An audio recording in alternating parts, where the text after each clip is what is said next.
Do people testify of your truth?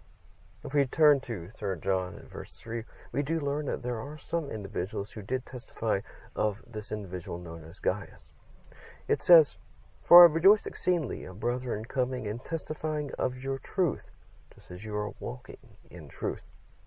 This is something that should be encouraging for us, because it should indicate that from time to time, if we are faithful, then people will speak of us and describe us as being ones who are faithful to the truth or are walking in the truth and things like that. Another example of this can be found in the 12th verse in regards to Demetrius. "As for Demetrius, he has been testified of by all and by the truth itself.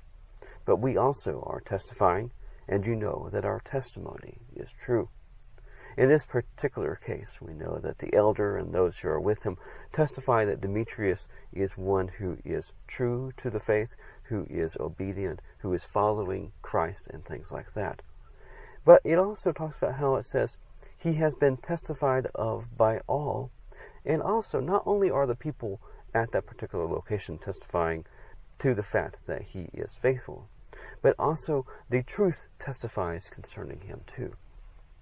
So, from this we can understand that sometimes brethren, faithful Christians, will speak of us and describe us as being faithful to the faith or walking in truth. But we need to also keep in mind too that we need to have the proper expectation of this. This isn't something that is going to happen all the time, and we may not necessarily hear about it. But I believe that if we walk in the faith, sometimes we may hear of people discussing us and talking about how we are faithful to God. But also we need to remember that we cannot expect this good testimony from people who are ungodly, unfaithful, who are in the world. If you look in verses 9 and 10 of this letter, we read of an individual known as Diotrephes, who is one who is desirous to be foremost among them. And this particular person is not providing a good testimony of the elder or other individuals. Instead, what he is doing is he's gossiping against the elder or John and those with him. He's speaking evil words against them, and he's also casting out some individuals from the congregation.